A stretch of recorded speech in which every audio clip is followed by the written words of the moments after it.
Assalamualaikum warahmatullahi wabarakatuh. Welcome back to my channel. Oke, langsung saja. Pada kesempatan kali ini, saya ingin mengajak teman-teman untuk berdiskusi di kolom komentar mengenai produktivitas kerja. Nah, sebelum kita berdiskusi, saya ingin menyampaikan sedikit mengenai produktivitas kerja. Mungkin teman-teman ingin bertanya, apa sih produktivitas kerja itu?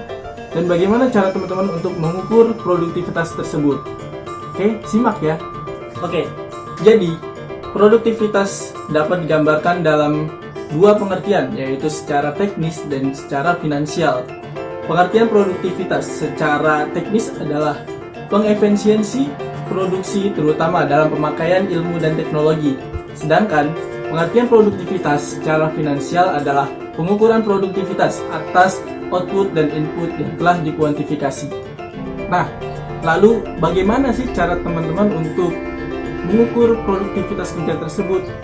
Oke, saya ada beberapa contoh yang ambil dari berbagai profesi seperti tukang pos, tenaga penjual, profesor, pekerja sosial, mahasiswa, dan juga petani. Yang pertama ada tukang pos. Bertugas untuk menyampaikan surat, barang, berkas-berkas kepada pelanggan.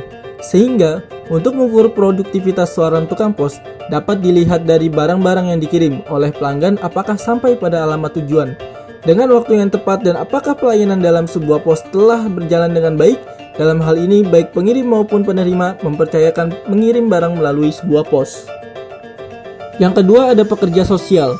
Untuk mengukur produktivitas pekerja sosial, misalnya diambil contoh orang yang bekerja di PMI. Seorang pekerja sosial tidak melihat apakah gaji yang diterimanya kecil atau besar. Bahkan, mungkin ada yang tidak mendapatkan gaji. Biasanya pekerja sosial tidak melihat dari sisi materi, tetapi lebih kepada kemanusiaan yang bersifat sosial. Sehingga, produktivitasnya dapat dilihat dari kinerja yang dilakukannya. Apakah sudah sesuai dengan ketentuan? Yang ketiga ada mahasiswa. Produktivitas mahasiswa dapat dilihat pada saat menjalani kuliah. Apakah aktif dalam perkuliahan, mendapatkan nilai yang bagus, sehingga setelah lulus dari sebuah universitas, mahasiswa tersebut dapat menjadi orang yang berpendidikan, baik dalam bersikap, berpikir, dan mengambil keputusan. Mahasiswa setelah selesai kuliah menjadi sarjana, kemudian memiliki pekerjaan yang layak. Misalnya, setelah kuliah dalam dunia kerja dapat menduduki kedudukan yang lebih tinggi dibanding dengan sebelum menjadi sarjana. Jika pekerjaan yang didapat hanya setara dengan pendidikan sekolah menengah, dapat dikatakan produktivitasnya menurun. Yang terakhir ada petani. Produktivitas petani dapat dilihat dari hasil panen. Hasil panen setiap tahunnya meningkat. Hasil panen juga berkualitas baik dan waktu panen sesuai dengan ketentuan. Biaya penanaman dan penjualan harus seimbang, yaitu hasil penjualan lebih besar, sehingga petani mendapatkan keuntungan, bukan sebaliknya mendapatkan kerugian.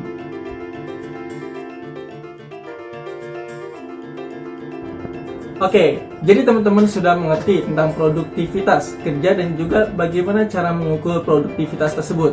Yuk, kita diskusikan dalam kolom komentar. Jangan lupa untuk like, comment, and subscribe. Thank you.